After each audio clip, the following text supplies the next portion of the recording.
Praise the Lord, ஹalleluya. சோத்திரம் சோத்திரம் சோத்திரம். கர்த்தருடைய அதிபரிசுத்த நாமத்திற்கு மகிமை உண்டாவதாக. பிரியமானவர்களே, இயேசு கிறிஸ்துவின் நாமத்தில் அன்பின் வாழ்த்துக்கள். இன்று 2025 ஜூன் மாதம் 17ஆம் தேதி செவ்வாய்க்கிழமை அதிகாலை எழுந்து கர்த்தரை ஆராதிக்கவும் துதிக்கவும் சர்வ வல்லமையுள்ள தேவனாயிருக்கிற கர்த்தர் நம்ம வாழ்க்கையில் நமக்கு தந்திருக்கிற நல்ல காலை வேளைக்காக நன்றியோட கர்த்தரை நாம் துதிப்போமா, ஸ்தோத்திரிப்போமா. சோத்திரம் ராஜா, சோத்திர ஆண்டவரே. நேற்று முழுவதும் கர்த்தர் நம்மளை காப்பாற்றினதை நினைத்து பாருங்கள். எவ்வளோ அற்புதமான விதத்தில் கர்த்தர் நம்மளை நடத்துறது. எல்லா நோய்களிலிருந்தும் தீங்குகளிலிருந்தும் எல்லா ஆபத்திலிருந்தும் கர்த்தர் நம்மளை காப்பாற்றினதை நினைத்து பாருங்கள். கர்த்தர் நம்மை காப்பாற்றினதை நினைத்து கொண்ட கரங்களை தூக்கி சத்தம் உயர்த்தி கர்த்தருக்கு நன்றி செலுத்துங்கள். நன்றியோட சோத்திர ஆண்டவரை. நேற்று ராத்திரியில் நல்ல தூக்கத்தை தந்ததற்காக நன்றி ராஜா. நிம்மதியோட தூங்க கர்த்தர் கிருபை செய்ததற்காக நன்றி ஆண்டவரே. கரங்களை தூக்கி கர்த்தரை துதியுங்கள். ஸ்தோத்திரப்பா, சோத்திரம் ராஜா. ஆரோக்கியமாக பலத்தோடு என்ற காலைவெளியில் எங்களை எழுப்பதற்காக நன்றி செலுத்துகிற ஆண்டவரை ஸ்தோத்திரிக்கிறோம் ராஜா. ஹalleluya. நன்றி அப்பா. நிறைய எங்களை எழுப்பினதற்காக நன்றி ஆண்டவரை. கரங்களை தூக்கி கர்த்தருக்கு நன்றி செலுத்துங்கள். நன்றியோட சோத்திர ஆண்டவரை. நிறைய எங்களை எழுப்பினதப்பா, ஸ்தோத்திரம். சுகத்தோடு எங்களை எழுப்பினது உம்முடைய கிருபை ஆண்டவரை, ஸ்தோத்திரப்பா. நன்றியோட ஸ்தோத்திர ஆண்டவரை. நன்றியோட ஸ்தோத்திரம். நிறைய எங்களை அற்புதமா நடத்த போற உம்முடைய கிருபைக்காக நன்றி ஆண்டவரே. ஆமென். ஆச்சரியமான விதத்தில் எங்களை நடத்த போற உம்முடைய கிருபைக்காக நன்றி அப்பா. உம்மை ஆராதிக்கிற ஆண்டவரே, உம்மை ஸ்தோத்திரிக்கிறோம் ராஜா. நிறைய நல்லவர், நிறைய வலியவர் அப்பா. உண்மையுள்ளவர், வாக்குமாறாதவர். நாங்கள் உம்மை ஆராதிக்கிற ஆண்டவரே, உம்மை துதிக்கிறப்பா, ஸ்தோத்திரிக்கிறோம் ஆண்டவரே. 117ஆம் சங்கீதம் 1வது வசனம். ஜாதிகளே எல்லாரும் கர்த்தரையே துதியுங்கள், ஜனங்களே எல்லாரும் அவரை போற்றுங்கள். அவர் நம்ம மேல் வைத்த கிருபை பெரியது, கர்த்தரின் உண்மை என்றென்றைக்கும் உள்ளது. அல்லேலூயா. கரங்களை தூக்கி சொல்லுவோமா, கர்த்தரின் உண்மை என்றென்றைக்கும் உள்ளது. அவர் நம்ம மேல் வைத்த கிருபை பெரியது. ஸ்தோத்திரம். ஹalleluya. கர்த்தருடைய உண்மை என்றென்றைக்கும் உள்ளது. நாம் சேர்ந்து ஜெபிப்போமா. எங்களை நேசிக்கிற நல்ல தேவனே, சொர்க்கிய தகப்பனே, அருமையான நல்ல காலை வேளைக்காக நன்றி செலுத்துகிறோம். நாங்கள் ஒரு மனமாய் ஜெபிக்கிற ஆண்டவரே அப்பா. இன்று காலை வேளையில் மெசேஜை கேட்டுக்கொண்டிருக்கிற ஒவ்வொரு மக்களையும் ஆசீர்வதித்து ஜெபிக்கிறோம். ஒரு மனமாய் உம்மை ஆராதிக்க துதிக்க உம்முடைய நாமத்தை உயர்த்த எங்களுக்கு கொடுத்திருக்கிற நல்ல வாய்ப்புக்காக நன்றி ஆண்டவரே. அவன் உலகத்தில் பல இடங்களில் இருந்து மெசேஜை கேட்டுக்கொண்டிருக்கிற ஒவ்வொரு மக்களையும் நாங்கள் ஆசீர்வதித்து ஜெபிக்கிற ஆண்டவரே. தேவைகள் சந்திக்கப்படட்டும் ஆண்டவரே. தேவ பிரசன்னத்தை அனுபவிக்கட்டும். தேவ சத்தம் அவர் காதுகளில் முழங்கட்டும் ஆண்டவரே. அவர் ஆயிருக்கிற தேசங்களில் அவர் ஆசீர்வதிக்கப்படட்டும் ஆண்டவரே. நோய்கள் இயேசு கிறிஸ்துவின் நாமத்தில் குணமாகட்டும். இயேசு கிறிஸ்துவின் நாமத்தில் இப்போதே அவன் எல்லா பலவீனங்களும் மாறி போகட்டும் ஆண்டவரே. அற்புத சுகத்தையே பெற்றுக்கொள்ளட்டும் அப்பா. ஆமென். நெஞ்சுக்குள்ள வலியாயிருக்கிறவர்கள் இயேசு கிறிஸ்துவின் நாமத்தில் இப்போதே குணமாகட்டும். நெஞ்சு வலி குணமாகட்டும். பரிபூர்ண சுகத்தையே பெற்றுக்கொள்ளட்டும் ஆண்டவரே. உமக்கு நன்றி செலுத்துகிறோம் ஆண்டவரே. உம்மை ஸ்தோத்திரிக்கிறோம் ராஜா. பண பிரச்சனையில் பார்ப்படுகிறவர்கள் உம்முடைய கரத்திலே ஒப்பு கொடுக்கிறோம். வேலையில்லாதவர்கள் உம்முடைய கரத்திலே ஒப்பு கொடுக்கிறோம். இயேசு கிறிஸ்துவின் நாமத்தில் தேவைகள் சந்திக்கப்படட்டும். விடுதலை பெற்றுக்கொள்ளட்டும் ஆண்டவரே. ஸ்தோத்திரம். விவாக தடைகள் மாறட்டும். எஜுகேஷன் ஆசீர்வதிக்கப்படட்டும். பிசினஸ் ஆசீர்வதிக்கப்படட்டும். மக்களை தேடி வரட்டும். ஆசீர்வாதம் மக்களை தேடி வரட்டும் ஆண்டவரே. அற்புதங்கள் செய்யும் ராஜா. ஸ்தோத்திரம். உலகமெம்பாடும் ஊழியம் செய்கிற ஒவ்வொரு போதகருக்காகவும் நன்றி. ஒவ்வொரு ஊழியக்காரங்களையும் ஆசீர்வதிக்கிறோம் ஆண்டவரே. துதிகன மகிமை எல்லாம் உமக்கே செலுத்துகிறோம். இயேசு கிறிஸ்துவின் நாமத்தில் ஜெபிக்கிறோம் கேட்கிற நல்ல தகப்பனே. ஆமேன்.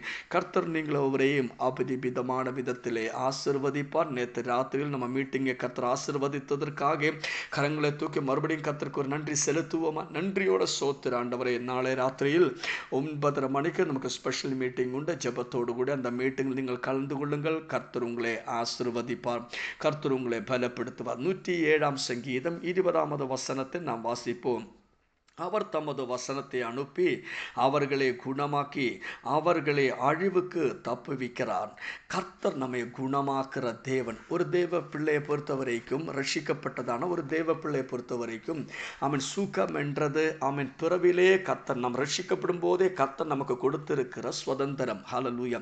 அது நமக்கு தேவனால் அவன் கிடைத்ததாக இருக்கிற ஒரு ஆசீர்வாதம். நீங்கள் ஒரு ஃப்ளைட்டில் ஒரு டிக்கெட் எடுத்தீங்கன்னா அவன் அந்த போர்டிங் பாஸ் உங்கள் கையில் கிடைக்கும் போது அந்த ஃப்ளைட்டுக்குள்ளே பயணம் பண்ணுவதற்கு உங்களுக்கு ஆமேன் ஒரு ஆமேன் சுதந்திரத்தை கிடைத்திருக்கிறார்.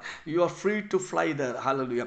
அதுக்குள்ளே என்னெல்லாம் இந்த டிக்கெட்டுக்குள்ளே எதெல்லாம் இன்க்ளூடடாக இருக்கிறதோ அதெல்லாம் உங்களுக்கு அதுக்குள்ளே ஆமேன் ஸ்தோத்திரம் உங்களுக்கு ஃப்ரீயாய் கிடைக்கும். நீங்கள் எதுவும் பணம் செலவு பண்ண தேவையில்லை. இப்படி தான் அவன் ரட்சிக்கப்பட்டதான ஒரு தேவ பிள்ளை பொறுத்த வரைக்கும் அவனுக்கு கிடைத்திருக்க ஒரு சுதந்திரம் தான் அவன் சுகம் என்றது. ஸ்தோத்திரம். நீங்கள் ஆமேன் பிரியமானவர்களை இந்த மெசேஜ் நீங்கள் கேட்கும் போது இந்த கேட்டுட்டே இருக்கும் போது ரட்சிக்கப்பட்டதாயிருக்கிற ஆமேன் ஹல் தேவனால் ஆமேன் ஹல் மீட்கப்பட்டவராயிருக்கிற நீங்கள் விசுவசிக்க வேண்டியது சுகம் என்றது என்னுடைய சுதந்திரம். நான் கிறிஸ்துக்குள் ஆயிருக்கிறதுனாலே நான் இனியும் பலவீனத்தில் வாழ தேவையில்லை. என் நோய்களை குணமாக்குறவர் எனக்கு சுகம் உண்டு. கர்த்தர் என்னை குணமாக்குற தேவன். ஸ்தோத்திரம். 2 ராஜாக்கள் ஆமீன் 2 ராஜாக்கள் 20ஆம் அதிகாரம் 5வது வசனத்தை நான் வாசிக்கும் போது நீ திரும்பி போய் என் ஜனத்தின் அதிபதியாகிய எசேக்கியாவை நோக்கி உன் தகப்பனாகிய தாவீதின் தேவனாயிருக்கிற கர்த்தர் சொல்லுகிறது என்னவென்றால் உன் விண்ணப்பத்தையே கேட்டேன், உன் கண்ணீரை கண்டேன். இதோ நான் உனக்கு உன்னை குணமாக்குவேன். முன்னால் ஆமேன் நான் உன்னை குணமாக்குவேன். ஸ்தோத்திரம். ஹல்லேலூயா. மத்தேயு ஆமேன் 14ஆம் அதிகாரம் அதோட 14வது வசனத்தை நாம் வாசிக்கும் போது மத்தேயு 14ஆம் அதிகாரம் 14வது வசனத்தை வாசிக்கும் போது இயேசு வந்த திரளான ஜனங்களை கண்டு அவர்கள் மேல் மனதுருகி அவர்களின் வியாதிஸ்தர்களாயிருந்தவர்களையே சொஸ்தமாக்கினார். பாருங்க.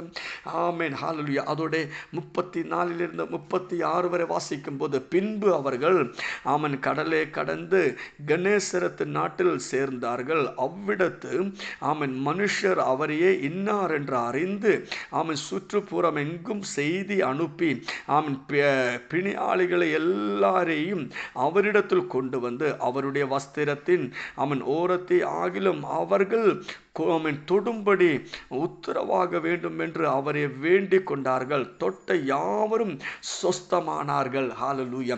ஆமென். ரோமர் 8ஆம் அதிகாரம் அதோட 11வது வசனத்தை நான் வாசிக்கும் போது ஆமென் ஹல்லேலூயா. அன்றியும் இயேசுவே மரித்தோரிலிருந்து எழுப்பினவருடைய ஆவி உங்களில் வாசமாயிருந்தால் கிறிஸ்துவே மரித்தோரிலிருந்து எழுப்பினவர் உங்களில் வாசமாயிருக்கிற தம்முடைய ஆவினாலே சாவுக்கேதான உங்கள் சரீரங்களையும் உயர்ப்பிப்பார். பாருங்கள். இந்த இடத்துல நான் வாசிக்கும் போது 2 ராஜா புஸ்தகத்தில் வாசிக்கும் தேவன் குணமாக்குற கர்த்தர். மத்தேயுவில் நான் வாசிக்கும் போது இயேசு அநேகரை குணமாக்கினது. இதை ரோமர் 8ஆம் அதிகாரம் 11வது வசனத்தில் நான் வாசிக்கும் போது ஆமென் ஹல்லேலூயா. பரிசுத்த ஆவியானவர் நம்மளை குணமாக்குற தேவன். ஹல்லேலூயா. பிரியமானவர்களை இன்று காலை வேளையில் நீங்கள் விசுவசித்தீங்கன்னா இப்போதே உங்கள் சரீரங்களில் இருக்கிற பலவீனங்கள் மாறும்.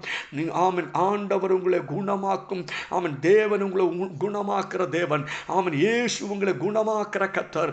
ஆமென். பரிசுத்த ஆவியானவர் உங்களை குணமாக்குற ஆண்டவர். இன்று ஆமென் இப்போது நீங்கள் விசுவசித்துக் கொள்ளுங்கள். நீங்கள் இன்னும் நீங்கள் இன்னும் பலவீனத்தில் இருக்க தேவையில்லை. நீங்கள் விசுவசித்தீங்கன்னா இப்போதே குணமாகும். ஆமென். மார்க் 6ஆம் அதிகாரம் 16ஆம் அதிகாரத்தில் நான் வாசிக்கும் போது அங்கேயுமே இப்படித்தான் விசுவசித்தீங்கன்னா நாம் கரங்களை வைக்கும் போது அற்புதங்கள் நடக்கும், நோய்கள் குணமாகும். ஆமென் ஹல்லேலூயா. விசுவசிக்கிறவர்கள் உள்ளிலே இருந்து ஜீவ ஜல நதிகளோடும். ஸ்தோத்திரம். பிரியமானவர்களே, குணம் என்றது நமக்கு தேவன் கொடுத்திருக்கிற சுதந்திரம். நீங்கள் கொண்டு இந்த வார்த்தைகளை மறுபடியும் தியானித்து கொண்டு நீங்கள் ஜெபித்தீங்கன்னா இன்று காலை வேளையில் உங்கள் வாழ்க்கையில் அற்புதங்கள் நடக்கும். நம்ம சரீரத்துக்குள் ஒரு பலவீனம் இருந்தீங்கன்னா, ஒரு நோய் இருந்தீங்கன்னா நீங்கள் கரம் வைத்துக் கொள்ளுங்கள். ஆமன். அந்த வியாதியுடைய ஆமன் பேர் உங்களுக்கு தெரிஞ்சுங்கன்னா, உதாரணமாக ஒரு பிளட் சுகர் இருந்தீங்கன்னா நீங்கள் சொல்ல வேண்டியது பிளட் சுகர் இயேசு கிறிஸ்துவின் நாமத்தில் குணமாகட்டும், ஆரோக்கியம் வரட்டும் என்று நீங்கள் ஜெபம் பண்ணீங்கன்னா, அந்த இடத்துல கரம் வைத்து நீங்கள் ஜெபித்தீங்கன்னா அப்போதே அற்புதங்கள் நடக்கும். விசுவாசத்தோடு நீங்கள் ஜெபித்து பாருங்கள். இன்று காலை வேளையில் அற்புதம் உங்களுக்கு வெளிப்படும். இன்று காலை வேளையில் உங்கள் வாழ்க்கையில் அற்புதங்கள் நடக்கும். இன்னும் பலவீனமாக இருக்காமல், இன்னும் நீங்கள் அந்த வியாதியிலே நீங்கள் ஆமென் கவலைப்படாமல் பாரத்தோடு இருக்காமல் அந்த ஆமென் வியாதியை நீங்கள் கடிந்து கொள்ளுங்கள். அந்த பலவீனத்தை நீங்கள் கடிந்து கொள்ளுங்கள். இயேசு கிறிஸ்துவின் நாமத்தில் அதை நீங்கள் அதம் பண்ணி ஜெபியுங்கள். இப்போதே உங்களை விட்டு அது விலகும். நீங்கள் குணமாகும். தேவ ஆரோக்கியத்தை நீங்கள் பெற்றுக்கொள்ளும். ஆரோக்கியமான ஒரு சரீரம் உண்டாகும். ஆமென். இன்று காலை வேளையில் இந்த வார்த்தைகளை நீங்கள் விசுவசித்துக் கொண்டு அறிக்கையிடுங்கள்.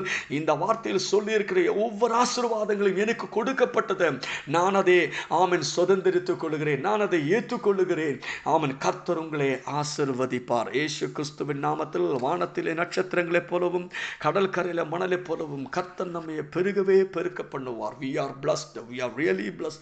We are permanently blessed and highly favored. God bless you. God bless you. God bless you. Amen.